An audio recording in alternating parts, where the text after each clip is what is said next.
Mesdames, Messieurs, bienvenue à l'émission Toute la Bible en parle. C'est avec grand plaisir qu'aujourd'hui, nous accueillons M. Serge Courchaine de Montréal. Serge a 31 ans et à l'âge de 6 mois, il fut atteint d'une atrophie spinale. Et depuis ce jour, il est handicapé. Il étudie en ce moment à temps plein en sciences humaines et à temps partiel, il suit des cours bibliques. Il y a 9 ans et demi, il est passé de la mort à la vie. Il est ici pour nous en parler. J'aimerais faire quelques instants avec vous aussi pour vous parler de toutes sortes de brochures que nous allons vous offrir durant cette prochaine programmation. Déjà, la semaine dernière, nous vous avons parlé de Pour quand la fin du monde. C'est une brochure qui vaut vraiment la peine de faire la demande. Il faut faire la demande de cette brochure pendant que vous en avez l'occasion. Les numéros de téléphone qui paraissent au bas de l'écran sont pour vous. Vous n'avez qu'à composer l'un de ces numéros pour recevoir Pour quand la fin du monde. C'est gratuit. Demandez-les pendant l'émission. Si vous avez des remarques à faire, des questions, des suggestions à nous faire, des thèmes à nous suggérer pour l'émission, n'hésitez pas à nous appeler. Nous aimerions tellement entendre votre voix, faire votre connaissance et même, si vous voulez, aller vous rencontrer. Il y a des gens qui se feraient un plaisir d'aller vous voir ou demander où nous nous réunissons. Et nous serions très, très heureux de vous dire où nous nous réunissons et vous pourriez, avec nous, ouvrir la parole de Dieu. Et pour ouvrir la parole de Dieu, il faut la posséder. Nous avons un petit Nouveau Testament à vous offrir aussi. Il vous suffit d'en faire la demande. Je ne comprends pas pourquoi des gens n'ont pas encore demandé le petit Nouveau Testament. Il est à vous, faites-en la demande. Et vous allez trouver la vie dans le Nouveau Testament. Comme j'ai trouvé la vie éternelle en lisant la parole de Dieu, vous allez aussi, je peux vous le garantir, trouver le Seigneur. De retour à l'émission Toute la Bible en parle, Lois Kerr et Suzy Frey, et cette fois-ci, elle chante L'incomparable.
C'est Christ qui le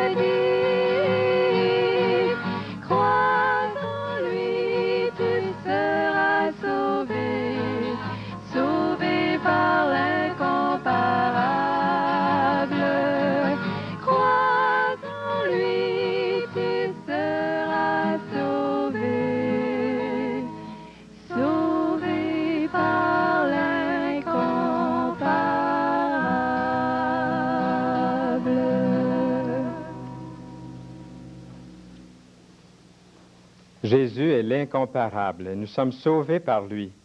Nous croyons vraiment en Jésus. Nous l'avons accepté dans notre vie. C'est pour ça que nous faisons une émission qu'on appelle « Toute la Bible en parle », parce que la Bible parle de l'incomparable Jésus-Christ. Nous connaissons Jésus-Christ d'une façon intime et personnelle et nous voulons en parler à tout le monde. Et nous vous invitons à lire des choses sur Jésus-Christ. Si vous aimeriez savoir les événements qui vont précéder le retour de Jésus-Christ, nous vous invitons à faire la demande de cette brochure intitulée « Pour quand la fin du monde ?» N'oubliez pas le Nouveau Testament. Commencez dès maintenant à nous appeler pour demander cette brochure et le Nouveau Testament. Comme promis au début de l'émission, nous avons avec nous M. Serge Courchaine. Et ça me fait vraiment plaisir, je suis honoré de vous le présenter. Bienvenue à l'émission, Serge. Merci. Et j'aimerais tout de suite qu'on puisse te donner tout le temps qu'il faut là, pour parler de ta vie de personne handicapée. Et la première chose que les gens remarquent, naturellement, lorsqu'ils te voient, c'est ton handicap physique. Et j'aimerais que tu puisses nous parler des conséquences physiques et aussi des conséquences psychologiques de ta maladie sur ton enfance et sur ton adolescence. Est-ce que tu pourrais nous en parler?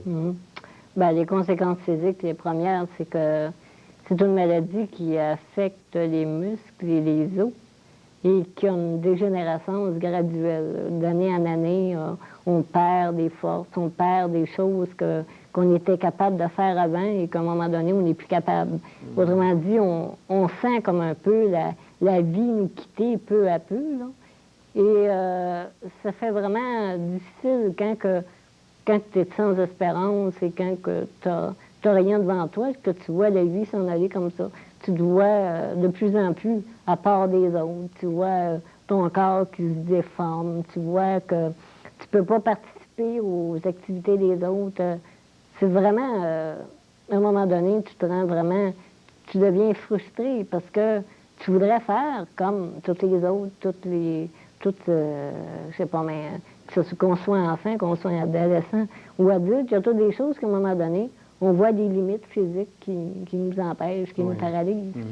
Et puis, à un moment donné, moi, dans mon cas, j'avais tellement une piètre image de moi-même que, bon, j'évitais de me voir dans le miroir parce que je me disais, je me trouvais tellement horrible. Je me disais, bon, c'est ça que les gens voient de moi. Alors, c'était... je n'étais pas intéressée vraiment à communiquer avec les autres. Ce que je voulais, c'était fuir ou me réfugier dans des activités où je n'étais pas en contact avec d'autres. Et puis, j'étais vraiment... quand tu sens aussi que tu n'as pas la même rentabilité sociale que les autres.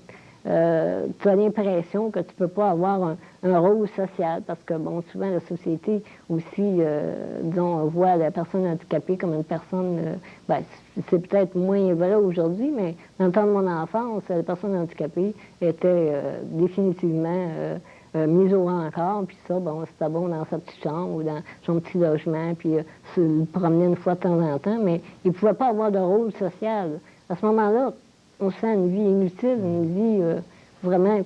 En tout cas, j'ai vécu ça de façon assez difficile. Il y a eu, heureusement, un changement pour le mieux. On voit beaucoup plus les personnes handicapées partout aujourd'hui, puis ça fait du bien. Oui. On a besoin de rencontrer les personnes handicapées qui font partie de notre milieu, de notre vie.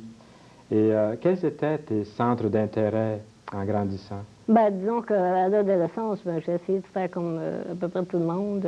Ben, disons, dans l'enfance, déjà, c'était, bon, le sport, c'était un peu mon Dieu, si vous voulez. Le sport, tu pouvais faire ça? Non, j'en faisais pas, mais j'étais un spectateur. Surtout à l'automne, le samedi, avec le hockey, le baseball, le football, tout ensemble. Alors, j'étais captivée par ça. Ça passait le temps, quoi. Ensuite, ben, c'était un peu plus vieux, c'était la musique. J'étais, moi, à l'époque, les Beatles, et puis les Rolling Stones, et puis... Je t'ai appris à deviner ton âge, là, Serge. Oui, bien, c'est ça.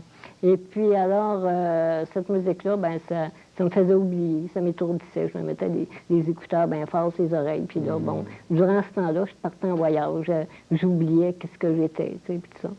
Puis, il y avait les contacts humains, que graduellement, ben là, je me suis dit, bon, mais c'est quand même intéressant, malgré que je fuyais souvent, j'avais quand même besoin de ces contacts-là. Puis peut-être vers l'âge de 15 ans, mais là, j'ai commencé à lire. Et puis là, ben, j'ai rencontré des gens qui aimaient lire, puis je me suis dit, bon, ben, sais-tu, ça, c'est une affaire que je suis capable de faire. Alors, j'ai commencé à lire. Puis là, ben, j'ai lu un peu sur d'auteurs, puis c'est là qu'il a commencé vraiment à se poser pour moi des grandes questions. C'est ça, j'allais te demander. Tu en mettais beaucoup dans ton cerveau, dans ta tête, tu la remplissais.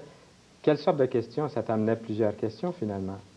Oui, bien, pour moi, les questions fondamentales, c'était sur pourquoi est-ce que j'existe? Ouais. Pourquoi est-ce que le monde existe? Pourquoi est-ce qu'il y a quelque chose plutôt que rien? T'sais? Serge, pas seulement les personnes handicapées se posent la question. C'est bon de t'entendre te poser la question, toi aussi. Comment y répondais-tu? C'est ça. On est dans je suis dans le milieu étudiant, puis c'est toujours la même question que un peu tout le monde. Là. Et puis, ben, tu te demandes, ben, quelle origine, de où on vient, où est-ce qu'on va, qu'est-ce qu'il y a après la mort? Est-ce qu'on finit dans la terre, tout simplement, ou est-ce qu'il y a quelque chose après? C'est des questions vraiment qui t'honorent. Puis peut-être, ce qui m'interrogeait le plus, c'est que j'écoutais beaucoup les nouvelles, j'écoutais beaucoup les émissions d'information. Là, je me rendais compte que mon ami, que ça allait mal dans le monde. Je voyais qu'il y avait des guerres, des famines, de l'injustice. Il y avait des maladies de toutes les sortes, des dépressions. Et le Seigneur m'a mis dans une situation où j'étais entourée un petit peu de tout ça. Puis j'étais consciente de tout ça, me dis, comment ça se fait que les gens ne sont pas capables de s'aimer vraiment, de vivre une vie juste? C'était vraiment comme des grandes questions. Je me disais, pourquoi est-ce qu'il y a tant de souffrance dans le monde? Il n'y avait pas de solution à ça. Mais justement, tu cherchais une solution. Tu as mentionné le nom du Seigneur tantôt. Où trouvais-tu tes réponses? Ben, à ce moment-là, ben, j'ai essayé un petit peu dans n'importe quoi. Ça a commencé par la politique. Je me dis, bon, c'est le système social qui est pourri, on va essayer de le changer. Et puis, à un moment donné, ben, c'était dans le naturisme. Là, j'ai dit, bon, ben, si on revient à un mode de vie plus naturel, tous nos problèmes vont être réglés. À un moment donné, c'était la psychologie. J'ai dit, bon, ben, si on comprend le comportement humain, on va pouvoir arriver à agir dessus. À un moment donné, c'était différentes philosophies, systèmes philosophiques. Et puis, encore là, ben, je voyais, bon, j'étudiais ces systèmes-là. Puis, j'étais jusqu'aux sciences occultes, à un moment donné. Étudier, bon, ben, c'était mystérieux, ces affaires-là. Puis, ça m'intéressait. Alors, j'ai miné là-dedans aussi. Puis, dans tout ça, là, tu as vu toutes ces choses-là, puis est-ce que tu as trouvé, finalement, dans toutes ces choses mentionnées, là, une réponse ou des réponses? Je trouvais certaines réponses, des parties de réponses, mais jamais vraiment la réponse. Je trouvais c'est comme un grand puzzle où tu as quelques morceaux, là, mais c'est toujours partiel. Puis vraiment, j'en étais venue à un désespoir de ne pas trouver. J'étais vraiment dégoûtée. Je cherchais, puis je trouvais jamais. Et puis, à l'âge de 19 ans à peu près, ben là, j'ai décidé, bon, ben, j'ai dit, bon, il faut que j'en finisse. Je suis écœurée de lui. Je suis vraiment au bout du rouleau. Puis là, j'ai essayé d'en finir, mais j'étais même pas capable de mettre fin à mes jours. Alors, c'était pour moi, c'est une frustration de plus. Je ne pouvais même pas en finir. Mais j'ai vraiment cherché dans toutes ces choses-là, puis non, ça ne me satisfait pas. Ça ne me donnait pas vraiment de réponse. Puis qu'est-ce qui s'est passé après cette période-là? Ah bien là, ben, à un moment donné, il y a des gens qui se sont occupés de moi un peu. J'ai commencé un peu un travail dans un commerce où, bon, j'avais une certaine valorisation là-dedans. Puis là, j'avais des buts de faire de l'argent, puis de m'acheter une camionnette, puis de voyager, puis de faire tout ce que je ne pouvais pas faire avant. Puis donc, de pouvoir m'en sortir, puis vivre comme tout le monde, là, malgré mon handicap. Puis c'était un de mes buts. Et puis, à un moment donné, ben, c'est ça, ce travail-là m'a amené à avoir peut-être une vision positive de la vie, de regarder les choses d'un meilleur angle. Et puis, j'étais mieux dans ma peau un peu à ce moment-là. Puis c'est dans cette période-là aussi que j'ai commencé à jeter un regard sur la foi chrétienne. Oui. C'est ce qu'elle avait à me dire. Ah bon. Parce que tu n'as pas mentionné tout à l'heure la foi chrétienne. Oui. Dans tout ce que tu avais vu, dans tes recherches. Oui, bien parce que je voyais pas que je pouvais trouver vraiment une réponse là. Il y a seulement qu'à une certaine étape là, que j'ai pu m'imaginer, ben peut-être qu'il y a des réponses de ce côté-là. Mais dans mon adolescence, non, c'était plutôt dans la vingtaine là, que j'ai commencé à jeter un coup d'œil là-dessus. Avant, il n'y avait rien que je trouvais de valable là-dedans. Eh bien, Serge, je suis persuadé que vous voulez qu'on revienne dans quelques minutes. Nous allons nous détendre un peu. Nous allons écouter Lois et Suzy. Elles vont chanter « Nés de la poussière » et c'est vraiment à propos, « Nés de la poussière », nous sommes nés de la poussière. Serge a donné un bon témoignage. Il va continuer dans quelques instants à nous parler. Je vais lui poser des questions que vous aimeriez lui poser, vous aussi. Nous écoutons maintenant cette chanson ensemble.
Hey, merci.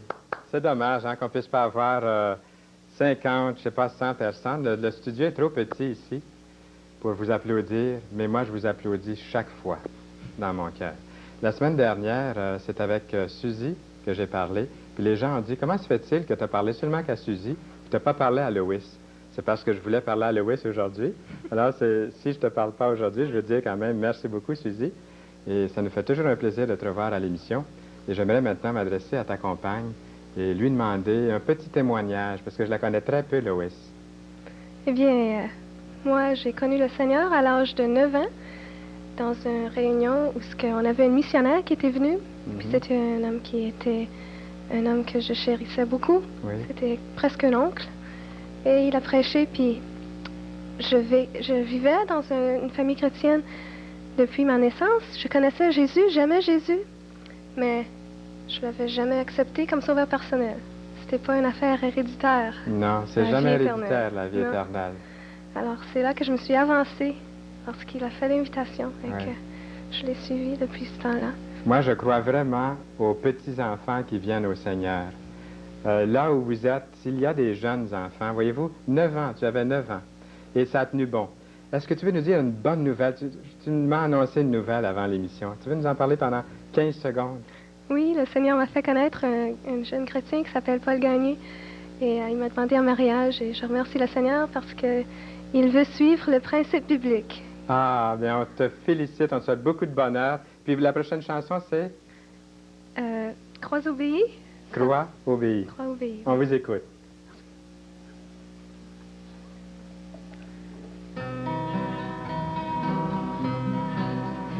Sans espoir, je marchais fatiguée, je suivais un chemin ténébreux, sans lumière.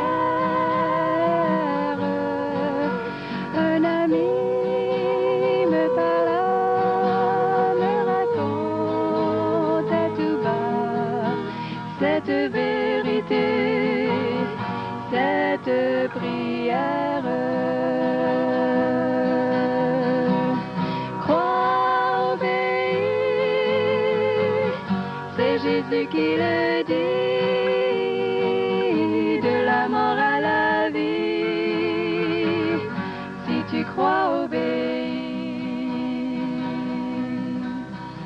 Christ me prit par la main, me montra son chemin. Prends ta croix et suis-moi, obéis. Je reçus mon Sauveur, il entra dans mon cœur. Maintenant, je veux vivre pour lui. Crois, obéis, c'est Jésus qui le dit, de la mort à la vie. Si tu crois, obéis. Es-tu sur un chemin qui te mène très loin de la vérité, de la lumière? À mon tour maintenant de te dire simplement, la réponse est dans cette prière. Crois, obéis, c'est Jésus qui le dit, de la mort à la vie. Si tu crois, obéis, de la mort à la vie. Si tu crois, obéis.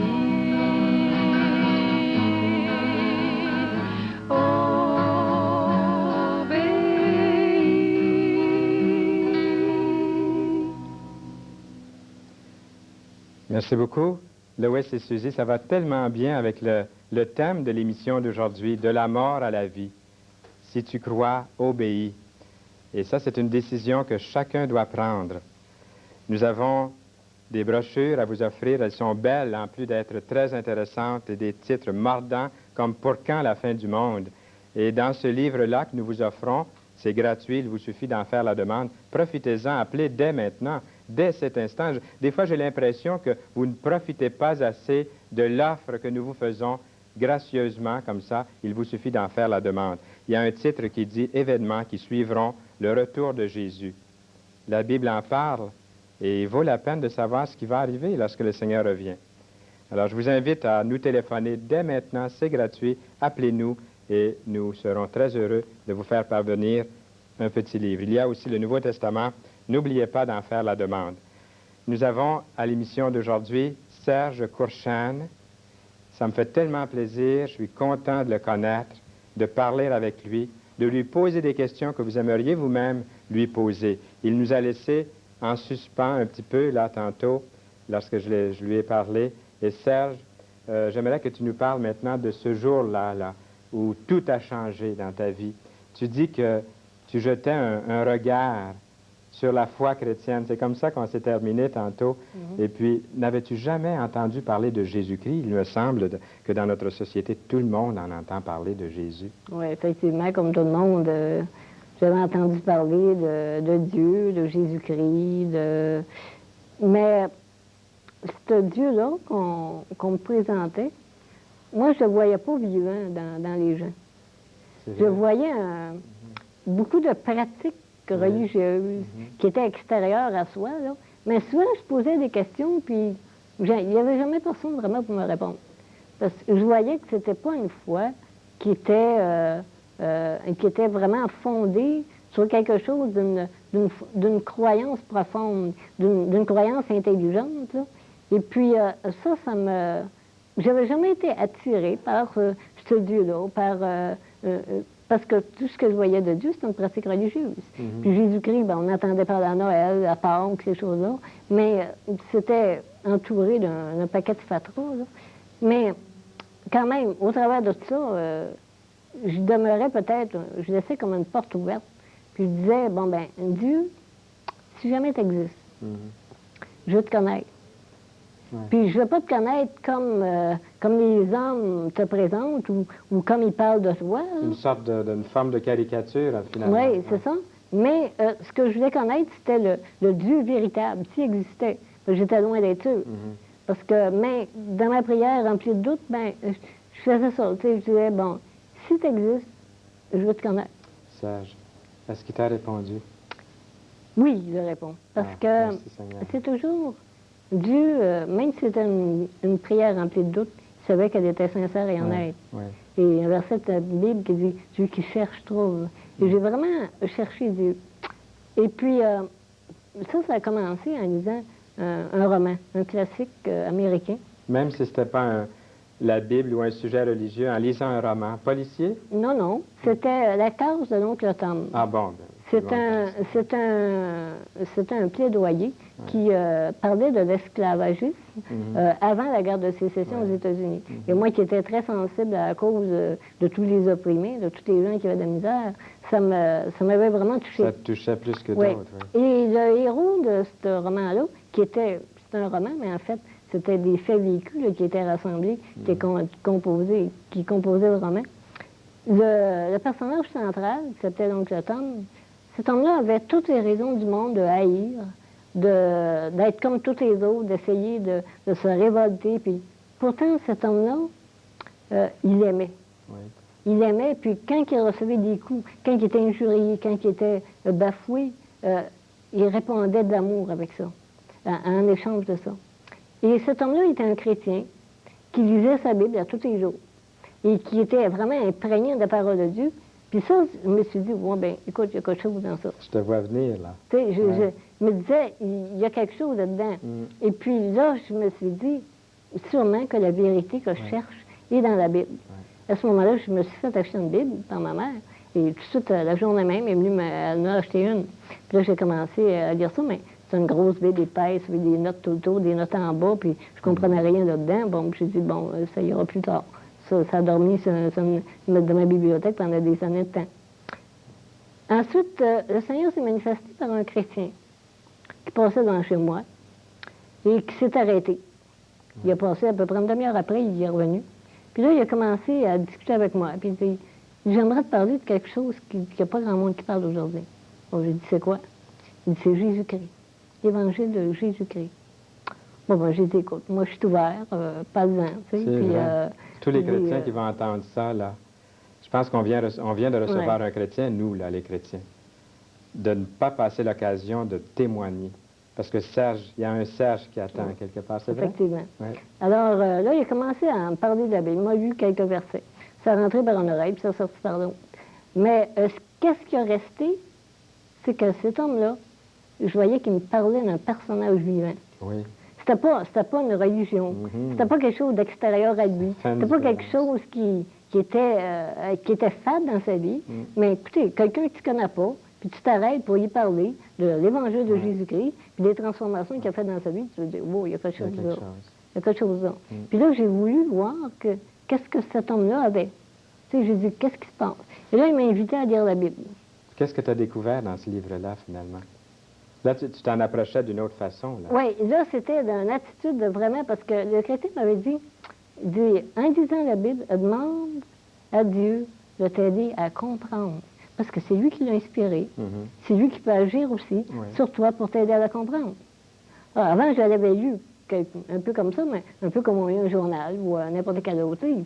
Mais là, c'était d'une attitude nouvelle. Et je demandais vraiment à Dieu, mais Seigneur, aide-moi à comprendre. Et là, j'ai commencé à lire la Bible. J'ai pris le Nouveau Testament et tous les jours, pendant une période de 3 semaines, je rouvrais ce livre, la parole de Dieu, et là, je découvrais des choses extraordinaires.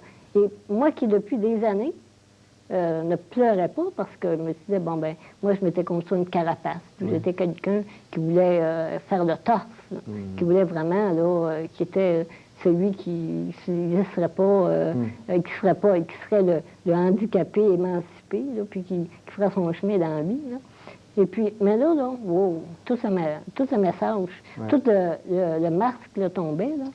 Puis là, je me voyais comme Dieu me voyait. C'est ça. Puis la première surprise que j'ai eue, c'est que j'étais vraiment un pécheur. Et je m'en allais directement en enfer. Pourtant, beaucoup de gens m'avaient dit, « Ah, toi, mon petit garçon, tu vas aller directement au ciel. Tu sais, puis tu vas gagner ton ciel puis celui des autres. » Mais là, quand je lisais la Bible, là, je voyais pas ça pantoute. Je voyais que j'étais vraiment remplie de haine, que j'étais quelqu'un qui était ignoble, vraiment, tu sais, que là, je me suis vue. C'est la première chose que j'ai vue en lisant la Bible. Le travail de l'Esprit se faisait tellement bien Oui. en toi. En une minute, est-ce que tu peux nous dire ce que ta foi a produit? Quel changement ta foi? Bien, premièrement, la première étape, ça a été d'accepter que j'ai compris que Jésus était mort à la croix pour moi, qui avait porté mes péchés, puis qui m'offrait l'assurance de la vie éternelle. Alors là, de savoir que quelqu'un était mort pour moi, la première transformation que ça a été amené, c'était puisque j'ai été aimé inconditionnellement, je devenais capable d'aimer. Puisque j'ai été aimé inconditionnellement, je vais être capable d'aimer. C'est ça. Vous avez noté ça? Et puis aussi, en lisant la Bible, j'ai trouvé les réponses à mes grandes questions que je me posais. Et là, j'étais vraiment, j'avais trouvé un sens à ma vie et des réponses aux questions que je me posais, que j'avais rien trouvé avant.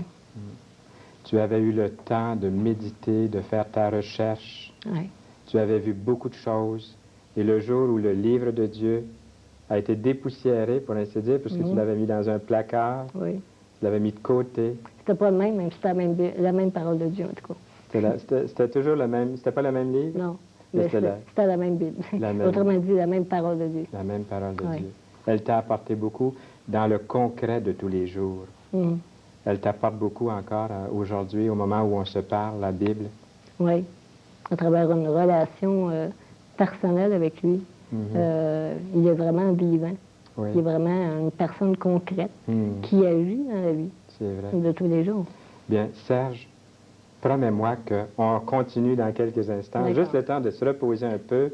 Et puis, nous allons faire une petite pause. Nous allons écouter Lois et Suzy chanter « Tourne-toi vers Jésus ». Que ce soit une invitation. Je vous dis, tournez-vous vers Jésus, comme Serge l'a fait.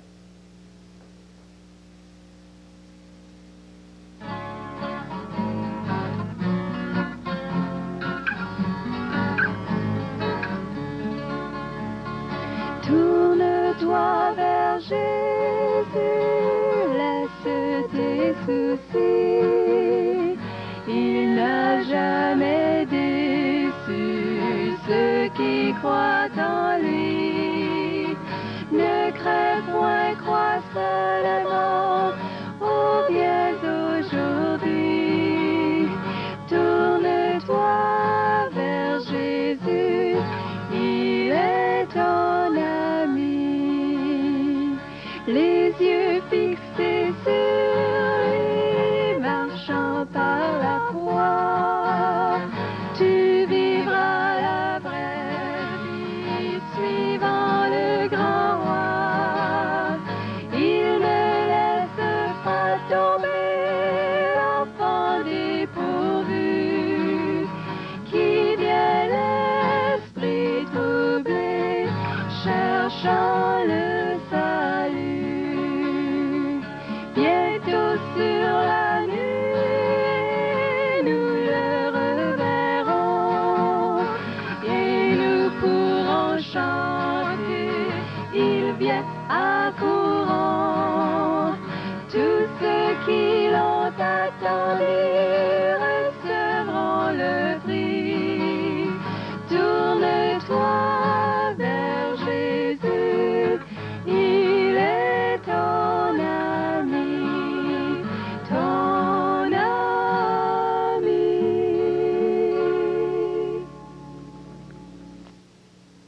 On ne peut pas se tromper lorsqu'on se tourne vers Jésus. Nous savons de quoi nous parlons, nous l'avons expérimenté dans nos vies. Lorsque nous venons vous témoigner que Jésus est vivant, c'est vrai. Lorsque nous chantons, ce n'est pas simplement pour chanter, mais comme vous l'avez entendu et vu, c'est une vie intérieure qui vibre. Et nous avons un invité qui nous en a parlé dans sa condition, dans sa situation qu'on pourrait juger de très pénible. Lui rayonne de cette nouvelle vie qu'il a en Jésus. Il nous en parle. Et j'ai encore pas mal de questions à lui poser. Mais je ne vais pas manquer l'occasion de vous dire qu'est-ce que vous attendez, vous, là, pour composer l'un de ces numéros qui paraissent au bas de l'écran. Ce n'est pas pour rien, c'est votre numéro, c'est pour vous faire participer à Toute la Bible en parle. Nous vous offrons sans frais, gratuitement, pour quand la fin du monde. Ce n'est pas pour vous faire peur, c'est pour vous secouer peut-être un petit peu, vous réveiller, oui, et puis que vous preniez connaissance de la réalité biblique actuelle. Et nous vous invitons à demander le Nouveau Testament si vous ne le possédez pas déjà. Serge Kurchan va nous parler maintenant des réponses qui transforment une vie. Et Serge, bienvenue. Nous approchons la fin de l'émission, mais je voudrais te demander si tu as dit qu'en lisant et en étudiant la Bible, tu as trouvé des réponses. Tu nous as dit ça tantôt, tu as trouvé de vraies réponses comme tu n'avais pas trouvé dans toutes tes philosophies, dans tes recherches, des réponses à des questions fondamentales. Pourrais-tu nous en partager quelques-unes de ces réponses-là? OK. Bien, premièrement, la Bible elle parle de où on vient, puis de où on va. Premièrement, elle nous dit qu'on n'est pas le fruit du hasard. Et puis qu'il y a vraiment un Dieu qui est une personne qui a créé un univers par amour. Il n'était pas obligé de faire ça. Mais il a créé de A jusqu'à Z. C'est lui qui a créé tous les éléments, qui a mis un ordre vraiment extraordinaire et parfait dans l'univers. Puis il a placé l'homme au milieu de ça. Et ça fait quelque chose de savoir qu'on n'est pas le fruit du hasard. Puis aussi, la Bible nous parle que, bon, les hommes sont là présentement et que tout homme est destiné à l'éternité et qu'il va y avoir un jugement après la mort et qu'il y aura ceux qui vont être avec Dieu et ceux qui ne le sont pas. Et c'est vraiment quelque chose, quand on regarde, par exemple, les problèmes sociaux qu'on vit actuellement. On voit la pollution, la guerre, on voit les gens qui meurent l'un après l'autre. Souvent, qui d'entre nous n'a pas un être cher qui l'a perdu? Et là, on réalise, en lisant la Bible, qu'il y a quelque chose après ça. Et puis que pour ceux qui acceptent Christ, il y a une assurance de la vie éternelle.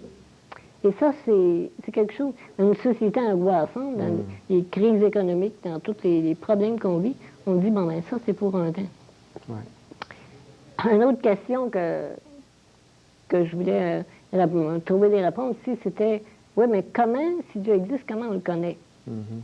Et la Bible, elle nous parle que Dieu a envoyé son Fils, Jésus-Christ, comme la parole vivante.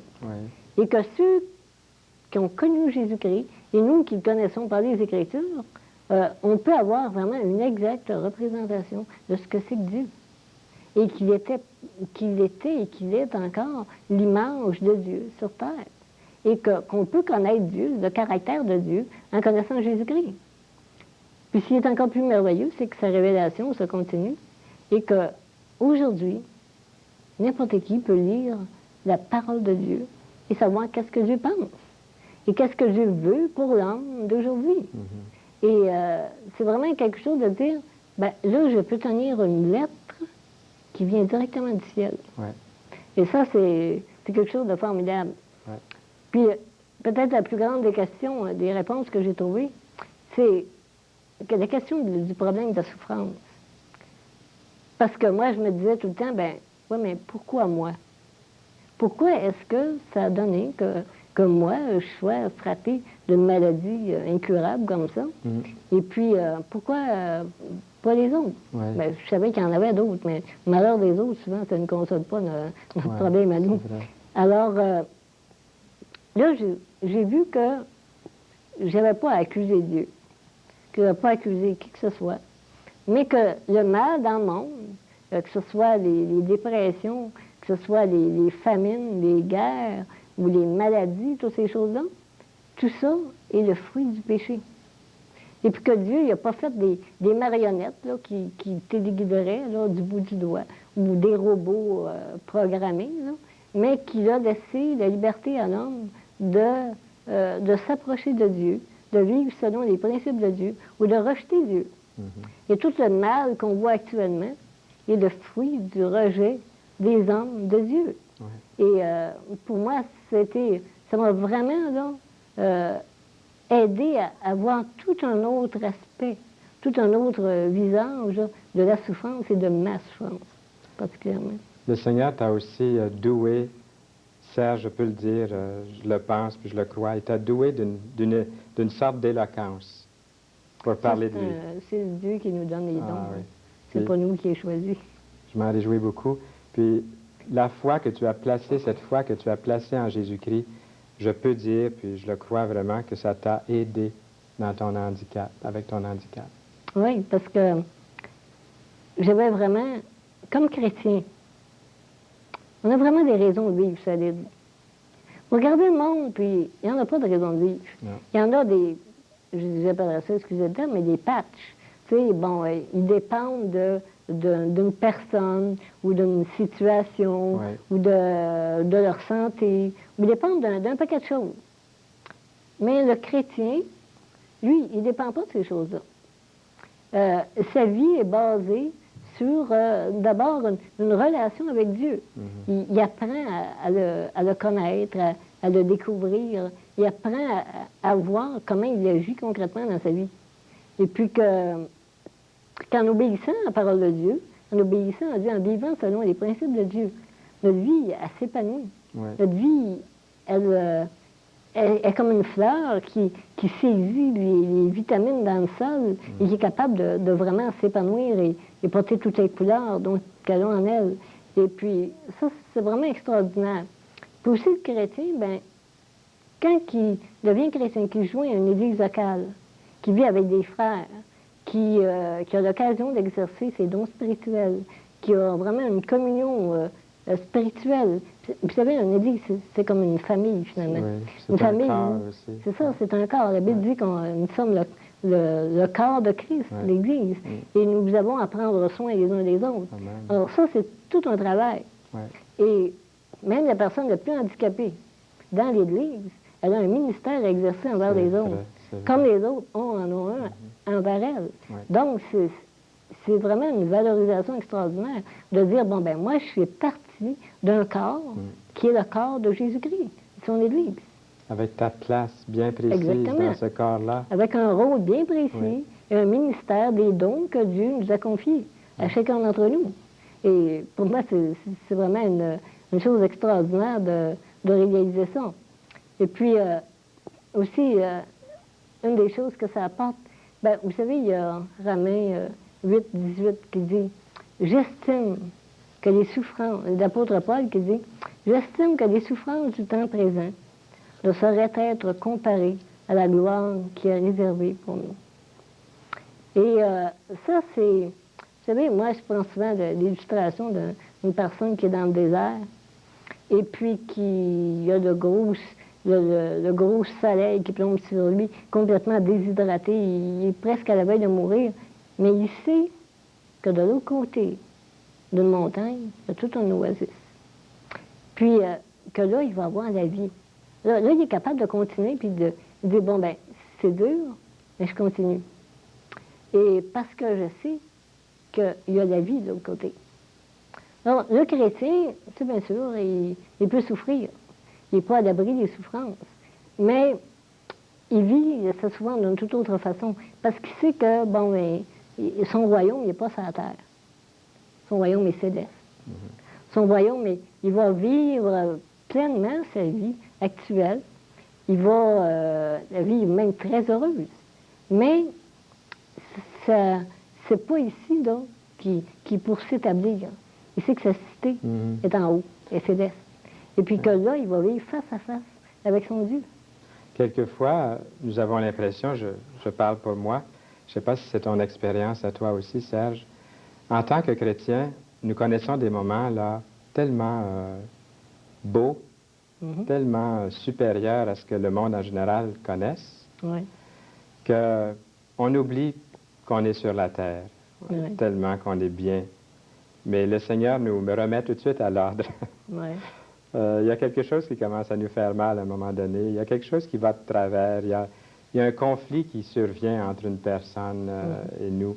Et ce qui fait que on réalise que si nous connaissons des moments très, très heureux sur la terre, qu'il y a une patrie céleste qui est supérieure. C'est ça. Est-ce que c'est ton expérience à toi aussi? Oui.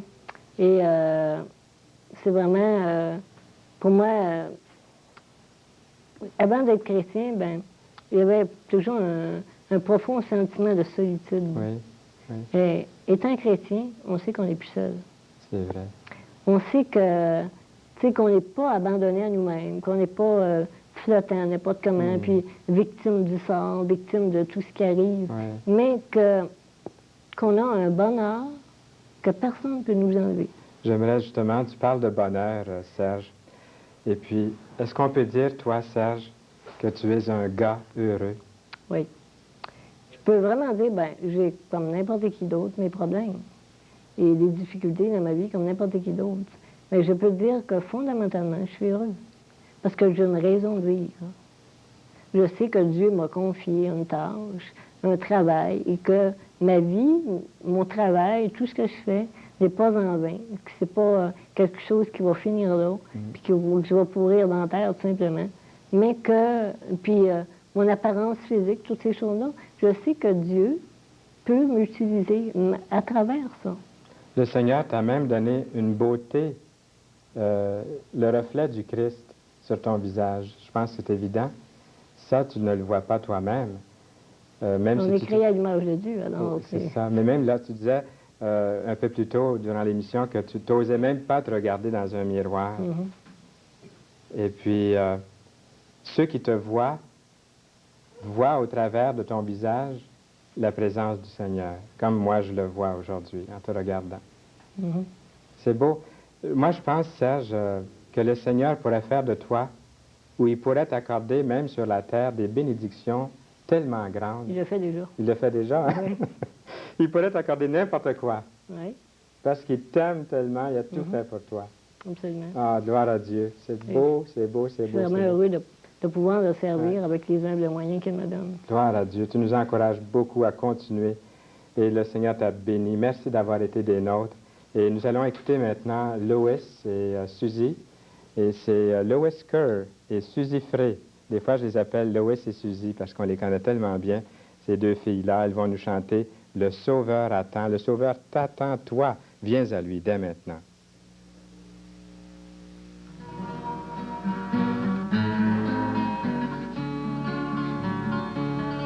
Le Sauveur est à la porte de ton cœur. Pourquoi ne pas l'accueillir? Le monde ne peut apporter le bonheur. Jésus le fera jaillir. Jour après jour, tu l'as fait attendre, mais sans rien répondre à sa voix. Oh, viens, repens-toi, il est l'ami tendre qui te dit important. Si tu fais un pas vers Jésus, mon ami, ses bras te seront ouverts. Il te sauvera comme il te l'a promis. Il a pour toi tant souffert. Jour après jour, tu l'as fait attendre, mais sans rien répondre à sa voix. Oh, viens, repens-toi, il est l'ami tendre qui te dit, viens à la croix.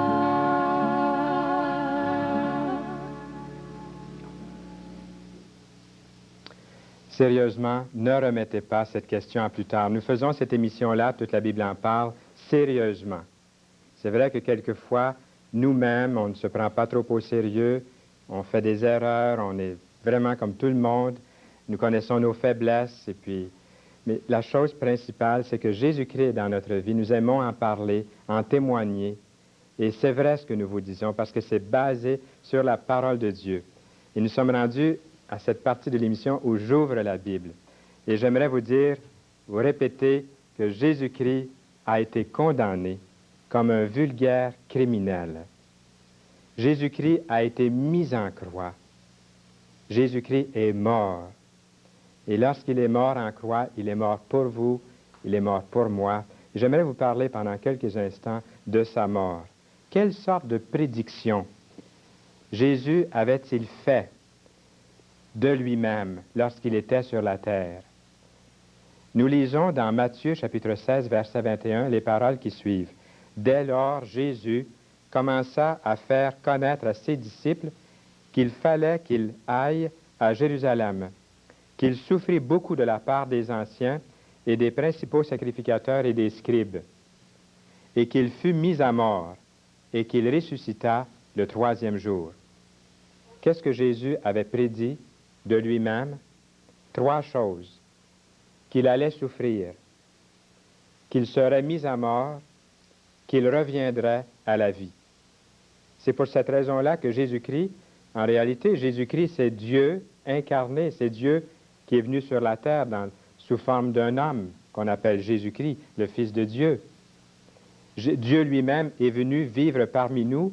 Il nous aime à tel point, il savait, bien sûr, que le péché, dans toute la justice d'un Dieu pur, méritait un châtiment, un jugement. Il a pris sur lui-même la justice de Dieu, dans son corps, sur le bois, au calvaire. Il est venu souffrir, il est venu mourir, il est revenu à la vie, afin de nous donner vraiment la vie éternelle. Toute la colère, la fureur, la justice de Dieu est tombée sur Jésus-Christ à la croix pour nous arracher, nous faire sortir saints et purs, justifiés, lavés, gardés pour le salut éternel. Est-ce que les prédictions de l'Ancien Testament concordaient avec ces prophéties, ces prédictions de Jésus-Christ? Bien, si nous regardons à nouveau dans la parole de Dieu, dans Matthieu chapitre 27, le verset 35, il est écrit, « Après l'avoir crucifié, ils se partagèrent ses vêtements en tirant au sort afin que s'accomplît, vous avez remarqué, afin que s'accomplît ce qui était annoncé par le prophète.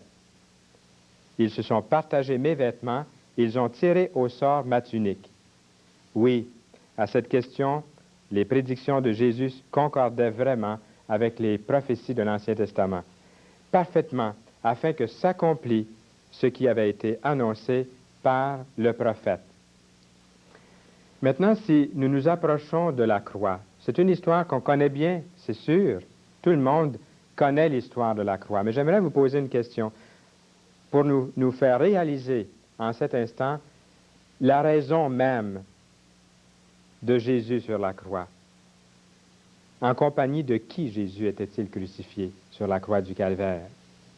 Nous lisons dans Matthieu chapitre 27, 38, « Avec lui furent crucifiés 2 brigands, l'un à sa droite, l'autre à sa gauche. » En compagnie de 2 brigands.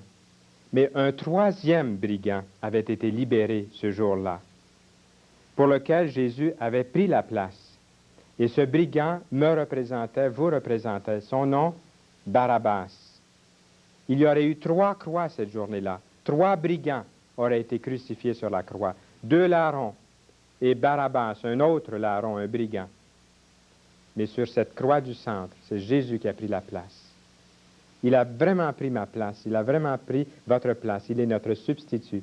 Et lorsque Jésus est mort sur la croix et qu'il a tendu ses mains et que le sang a coulé de ses mains bénies, de son côté, de son front percé, de ce côté ouvert par la lance romaine, le sang a coulé, c'est comme si Jésus disait, « Je t'aime, je t'aime, je t'aime, je donne ma vie pour toi, je te délivre. » La colère de Dieu dans toute sa justice, dans tout son châtiment, dans toute sa rigueur, est tombée sur moi parce que je me suis identifié à ton péché. Je meurs pour toi, je t'aime, je te donne ma vie, afin que tu aies la vie éternelle. C'est pour ça que nous vous posons ces questions-là, des choses que vous connaissez bien. Mais ce salut est personnel, il est pour vous, l'avez-vous reçu, l'avez-vous assimilé dans votre propre vie? Il a été crucifié en compagnie de 2 brigands, mais il prenait la place d'un 3e brigand, pour lequel Barabbas, il aimait et il sauvait. Est-ce que Jésus est allé à la croix de son plein gré, de sa propre volonté? Bien sûr. Jésus a dit, le Père m'aime, parce que je donne ma vie afin de la reprendre. Personne ne me l'ôte, mais je la donne de moi-même. J'ai le pouvoir de la donner et j'ai le pouvoir de la reprendre. Est-ce que Jésus est allé à la croix de son plein gré? Il a dit, je donne ma vie. Je la donne de moi-même.